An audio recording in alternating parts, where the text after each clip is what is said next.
Shana Tova, everyone. Shana Tova.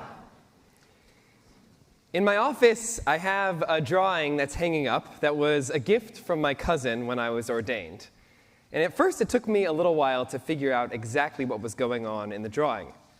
It has a big red band running down the middle that starts out very thick at the bottom and gets thinner and thinner as you move away from it, to the point where it almost disappears. To the right and left of that red band, there are some fiery-looking lines, and along it, there's very small point Hebrew font. And it reads, Kol ha'olam kulo, gesher tsar me'od, ve'ha'ikar lo lefached klal. The teaching of Nachman of Breslov that says, the whole world is a very narrow bridge, and the most important part is not to be afraid. When I was a kid growing up in the 1990s, I had this innate understanding that Jewish history was rough, but that things today were different. I thought the world had learned its lessons from the Holocaust, and I thought that our place in the United States was secure, and it would be indefinitely. I grew up at a time when a Shomer Shabbos Jew was a vice presidential candidate, when Schindler's List won Best Picture, when the single greatest offensive day in Major League Baseball came from Sean Green, a nice Jewish boy who went to high school in, of all places, Orange County, California, which had not been so welcoming for Jews not that long ago. Life for Jews in America felt good, and it kind of felt like it would last forever. Sure, there were moments of difficulty. When I was 8 years old, 3 synagogues in Sacramento and my Jewish day school were firebombed in the middle of the night. While I wasn't privy to my parents' and their friends' conversations about the need for additional security for our Jewish spaces, I did notice the changes. But we wrote those incidents off as crazy people, extremists, exceptions to the rule. The community in Sacramento, they were still with us. The last decade, however, has been pretty destabilizing for me. I'm not sure exactly when it started. Maybe it was the neo-Nazis marching through Charlottesville, saying Jews will not replace us. Maybe it was the Tree of Life massacre in Pittsburgh. And then this year happened. I spent October and November, like many of you, in a stupor, in shock, in mourning, and in pain. Jewish suffering was suddenly front and center. And while governments across the world were standing by Israel's side, it felt like a different story in the streets, even here in the United States. I woke up every day hearing NPR's Morning Edition talk about the number of women and children killed in Gaza as if Jews were intentionally killing children, rather than pointing out the grave reality of Hamas and Hezbollah hiding their weapons behind people. I heard protests in the street and on college campuses calling for the end of the only Jewish state and slogans that called for the violence to extend to Jews around the world.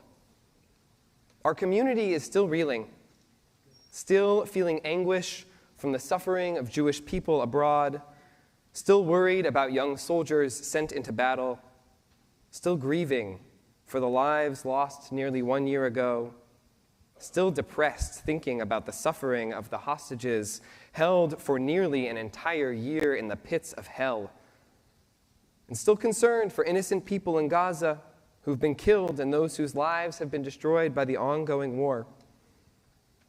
Our antennae are up, and suddenly I get the drawing. The bridge feels narrower than it ever has before. When we feel lost, when we feel like our narrative and our story about our place in the world is crumbling, it's easy to become afraid. And when we're afraid, when the bridge feels like it's getting narrower and narrower, we sometimes act in ways that actually make the bridge more perilous than it even was before.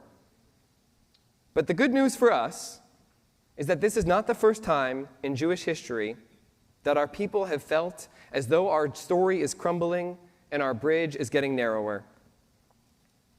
So as we begin this new year, as we consider how to navigate this moment, I want to share a story from Jewish history of a community that was not all that different from ours, because I hope that learning their story might be a torch in the dark tunnels of fear.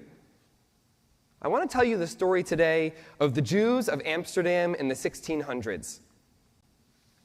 Before the 1600s, Jews weren't allowed in the Netherlands, but that changed.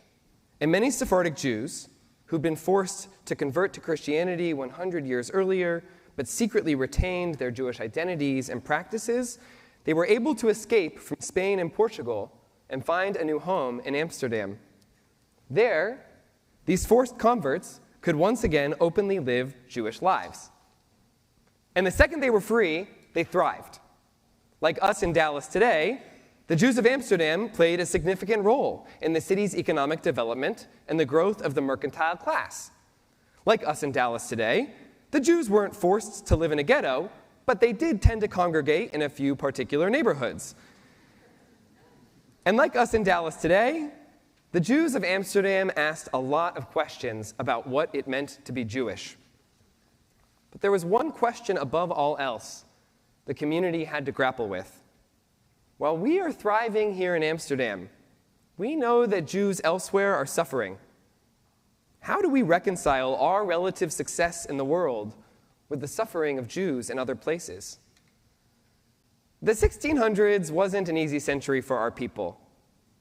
The Sephardic Jews of Amsterdam, they had relatives who were still living as secret Jews in Spain and Portugal, and reports would come regularly of the so-called New Christians being watched by the authorities, taken in for questioning about the sincerity of their conversions, and then tortured and killed in the most brutal methods. 95% of those who were executed by the Inquisition were Jews. Around the world, things weren't much better. The Jews of Amsterdam learned that the Italian Jews had been herded into ghettos. They also learned that Ashkenazi Jews, who had thrived in Poland and Lithuania, largely in harmony with their neighbors, suffered mightily as part of the Khmelnytsky massacres, in which tens of thousands of Jews were murdered and hundreds of Jewish towns were destroyed. Even though their lives were relatively stable, as conditions got worse outside of their Jewish community, the Jews of Amsterdam, they were afraid. And their fear led them to lose balance. And they lost balance in three primary ways, each with lessons for us in our own moment where it feels like we're losing balance. Number one, the Amsterdam community's first mistake was a tendency to double down on Jewish particularism. I use the word particularism to mean that people put their Jewish identity first and foremost, above all else. When the Jews of Amsterdam first realized they could live freely as Jews, they were extremely pious. They were engaged in business and active members of the society, but they were also deeply committed to living halachic Judaism, following every law to a T, and sometimes brutally enforcing adherence to their strict communal guidelines. Like the Jews of 1600s Amsterdam, we've seen a boom in Jewish particularism this year. I felt it myself. I care more and more about being Jewish than I ever have at any point in my life, and it's not just because I'm a rabbi.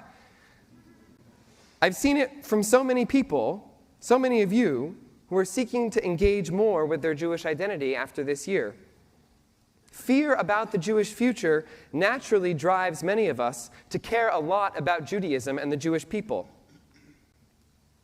But too much particularism led to some big problems in Amsterdam. When someone started thinking differently or acting differently in a way that might have been legitimately Jewish, but was outside the orthodoxy of the community, that person was subject to something called cherem, or excommunication. The name you need to know here is Uriel de Costa. De Costa moved to Amsterdam from Portugal to live freely as a Jew. As a young man, he rejected the traditional Jewish belief in the afterlife. And when he got to Amsterdam, he thought he'd be able to openly explore his ideas. But the rabbinic authorities felt otherwise. De Costa was excommunicated. He loved the Jewish people, and he desperately wanted to return to the community. But the community decided to lash him 39 times in the synagogue before the entire community, publicly shaming him before even considering welcoming him back. Some level of Jewish particularism is good and necessary, but too much of it can fracture our community. In this room right now, there are about 2,000 people, and I'm guessing that every single one of you has some opinion about the state of Israel. I'm also guessing that if you were to share it out loud, you might upset someone you're sitting next to. If your home is anything like mine, you probably don't even need to look that far. Yes, there are red lines. There are certain paths that are outside the bounds of communal acceptability because they might lead to the end of the only Jewish state and put into question the lives of half of the Jewish people. But when we start policing one another's views, demanding that everyone adhere to a particular path of Judaism before actually listening to each other, then we start to lose our way. Number 2. The second fear-based response by the Jewish community of Amsterdam was to double down on universalism, or the idea that we use Jewish ideas and apply them to the entire world. Taken to their extreme, this can mean abandoning the Jewish people. The name you need to know here is Baruch Spinoza. Spinoza was one of the most extraordinary minds of the 1600s. His emphasis on reason and individualism were essential to the Enlightenment. He called for religion to reject the ideas of miracles. He believed that the Torah was written by human beings, an idea that probably held by most of this room today, at the time, made him a heretic. But Spinoza's response to Jewish suffering was quite extreme. His philosophy called on people to dissolve the notion of individual Jewish identity. He did not want people to be able to distinguish between Jewish people and non-Jewish people in any meaningful way. In other words, Spinoza's solution is a John Lennon-style Imagine world, in which there's no religion and no identity, and everyone can be rational human beings together. In today's world, there are some who are responding to the fear by taking Spinoza even further. Whether it's embracing anti-Zionism or choosing to disengage from Judaism altogether, this doubling down on universalism can lead to a level of assimilation that is a grave danger for our community. What's the point of it, these folks might say? I just want to live my life and not deal with the risks that come with the particulars of being Jewish or caring at all about any of the Jewish people. Number 3. The third fear response in Amsterdam in the 1600s was the idea that one person might bring forth radical change, create a grand solution, and make the suffering and the fear end today. Today we call this messianism, and the name you need to know here is Shabbatai Tzvi. Even though Shabbatai Tzvi never went to Amsterdam, his grasp on that community was as deep as it was harmful. Shabbatai Tzvi lived in the Ottoman Empire, and most people initially thought he was crazy. He was known for going through extensive periods of public weeping, followed by religious frenzy with visions and prophecies. And yet word spread around the Jewish world that Shabbatai Tzvi, he was the Messiah, and that the ominous-sounding year 1666 would be the year of messianic emergence. The Jews of Amsterdam that year, they went all in. They started forsaking their business to spend all day in synagogue, praying and purifying as if every day were Yom Kippur. They even developed a prayer during the Torah service that we just had.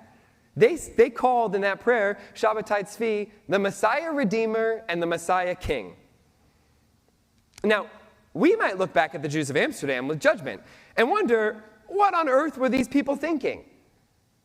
But we have to try to understand what caused nearly half the Jewish world to believe that a madman might actually be the Messiah. I think the cause can be summed up as hope for a better world, but hope driven by desperation and turned away from rationality. Every single person in this room cares about the state of Israel and its inhabitants. We each would care deeply if something were to happen to Israel's 7 million Jews. It's half of our population. It's impossible to deny that it's an important part of our family, even if it seems distant for some of you. But the fear of something happening to half of the world's Jews can easily make us turn towards messianism. Some might say that two distinct paths of messianism are already present. On the one hand, there's the messianism of Israel's far right that wants to provoke a global war between Islam and the West, thinking that that will solve all the issues plaguing the Middle East. On the other hand, as the Israeli journalist Yossi Klein Halevi has pointed out, there's a messianic fantasy in the international community that some Mandela figure might emerge to form a Palestinian democracy that's going to live in peace with Israel tomorrow.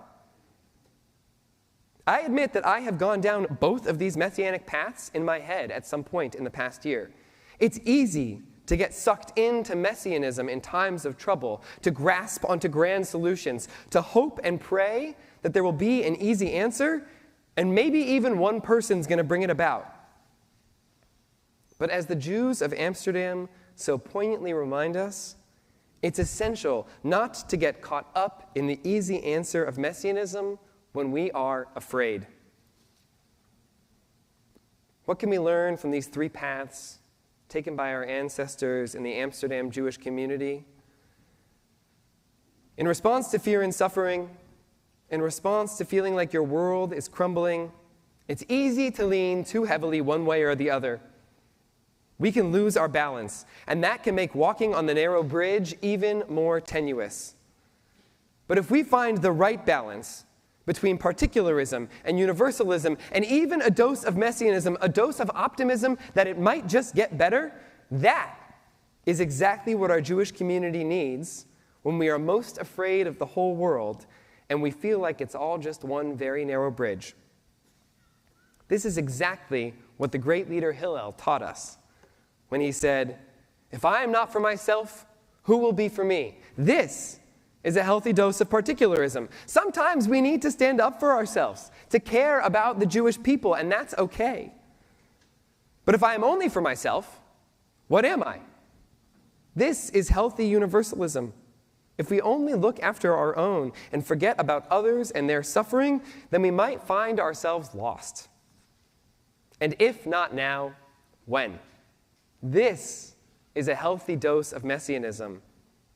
In the response to this suffering, we need to remind ourselves that there is hope for the future, that one person isn't going to come along and solve all of our problems, but that together, our community can harness its collective energy and help us overcome our fears and our anxieties about the place of the Jewish people, whether it's here in America, in Israel, or around the world.